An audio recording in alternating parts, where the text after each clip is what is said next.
dan salam sehat bagi kita semua.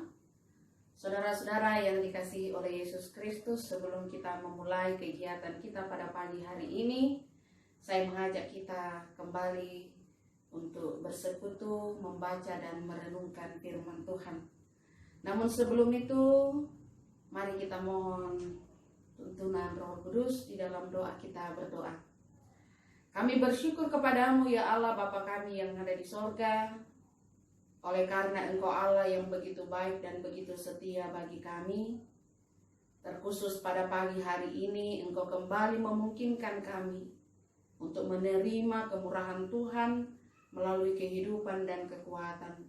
Sebelum kami melakukan segala kegiatan dan tanggung jawab kami pada pagi hari ini, kami datang untuk bersekutu, membaca dan merenungkan akan firman Tuhan, yang kami percaya bahwa firman Tuhan ini akan menjadi kekuatan bagi kami untuk menjalani kehidupan dalam satu hari ini.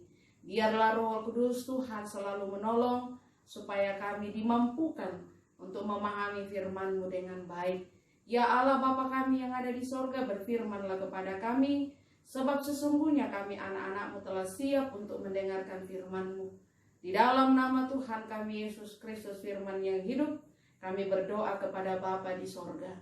Amin.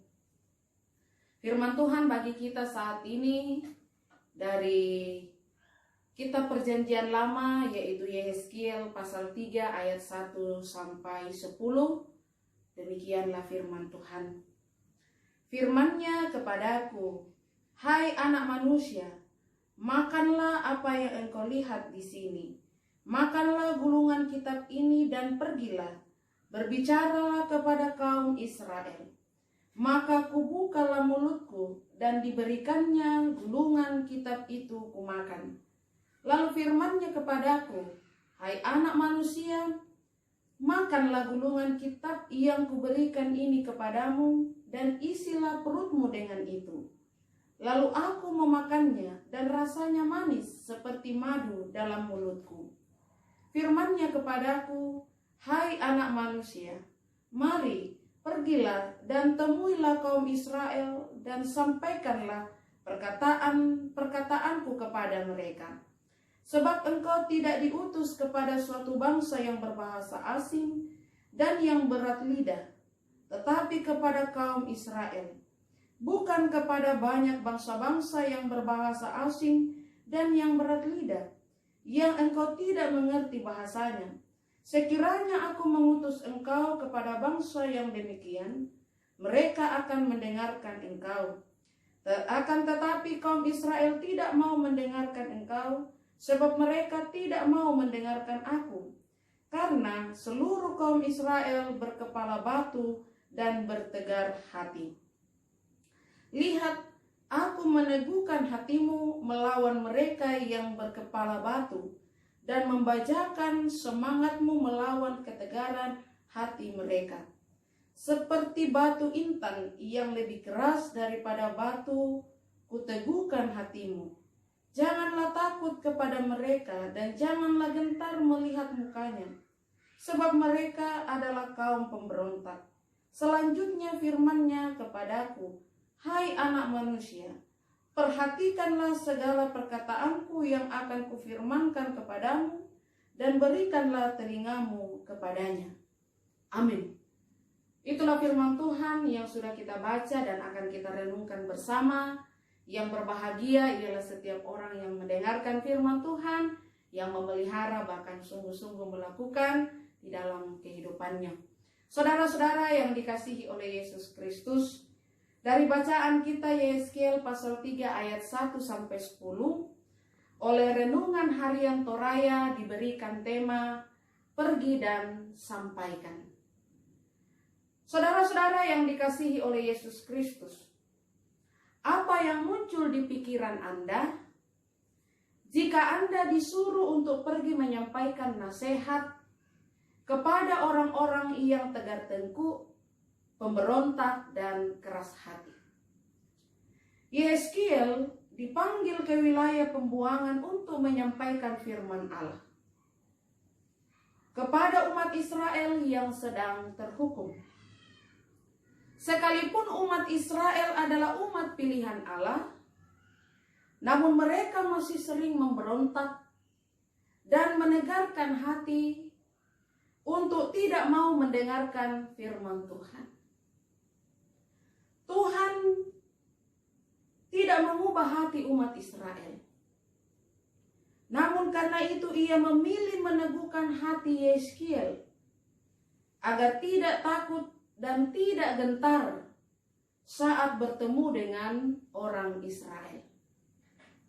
Dalam keadaan seperti itulah Yeskiel diutus.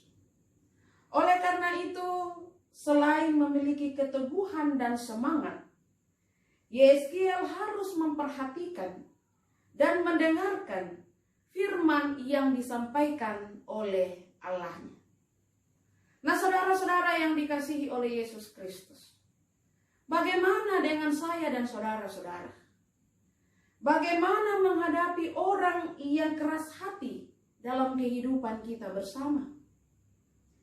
Atau seringkah kita mengalami kesulitan dan kejenuhan pelayanan menghadapi mereka yang keras kepala dan tegar hati? Pada bagian ini justru Allah menginginkan kesetiaan kita untuk terus memberi nasihat kepada mereka yang sulit mendengarkan firman Tuhan. Kekuatan kita adalah firman Tuhan, dan tugas kita adalah menyampaikan seperti yang Tuhan mau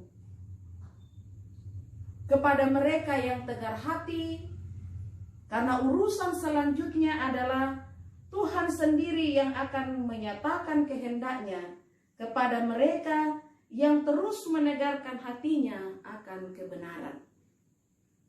Jika kita pergi menasehati dengan hati yang kuat dan dengan tujuan yang mulia, maka yakinlah bahwa Allah akan meneguhkan hati dan akan menyatakan semangatnya kepada kita ketika kita pergi menyampaikan kebenaran firman Tuhan. Oleh karena itu, saudara-saudaraku yang dikasihi oleh Yesus Kristus, janganlah kita jemu-jemu untuk saling menasehati. Karena dengan demikian saling menasehati akan terus memperbaharui kehidupan kita dan menjadikan kita untuk lebih baik. Terpujilah Tuhan dan firman-Nya. Amin. Kita berdoa. Kami bersyukur kepadamu ya Allah Bapa kami yang ada di sorga, karena Engkau Allah yang begitu baik bagi kami. Sebelum kami memulai kegiatan kami hari ini, kami telah bersama membaca dan merenungkan akan firman Tuhan, yang kami percaya di dalam Kristus Yesus bahwa firman Tuhan ini akan menjadi kekuatan pedoman bagi kami untuk senantiasa hidup saling mengasihi, hidup saling menasehati, dan hidup saling memperhatikan, supaya dari hari ke hari Tuhan, hidup kami menjadi lebih baik dan berkenan di hadapan Tuhan. Kami mau serahkan sepanjang kehidupan kami hari ini dalam segala tugas tanggung jawab yang akan kami kerjakan, baik kami yang tinggal di dalam rumah maupun saudara-saudara kami yang harus bekerja di luar rumah karena tugas dan tanggung jawab mereka. Biarlah kasih dan pemeliharaan serta perlindungan-Mu akan dinyatakan atas kami, supaya di dalam hidup hari ini kami terus menyaksikan kebaikan dan kemurahan Tuhan. Ya Allah Bapa kami yang ada di sorga, secara khusus juga pada pagi hari ini Tuhan, kami datang mendoakan bagi saudara kami, kekasih kami Bapak Winis, yang mengalami duka cita di Tanah Toraja oleh karena ditinggal istri kekasih melalui kematian. Kami percaya Engkau akan menghibur, menguatkan, serta memberikan pengharapan bagi keluarga, sehingga dari tempat kami masing-masing sebagai sepersekutuan di dalam Tuhan, sebagai anggota jemaat Telo Batua, kami tetap mendukung dan selalu memberikan pengharapan. Semoga Bapak Winis bersama dengan anak-anak selalu diberikan kekuatan, dan keluarga pun juga selalu diberikan penghiburan. Bapa kami yang ada di sorga, kami serahkan kehidupan jemaat-Mu dimanapun mereka berada, dengan segala kehidupan tantangan, biarlah kasih dan pertolongan Tuhan dinyatakan. Inilah kami yang datang berdoa memohon belas kasihan Tuhan untuk kehidupan kami hari ini. Di dalam nama Tuhan kami Yesus Kristus, Tuhan dan Juru Selamat kami yang hidup. Amin.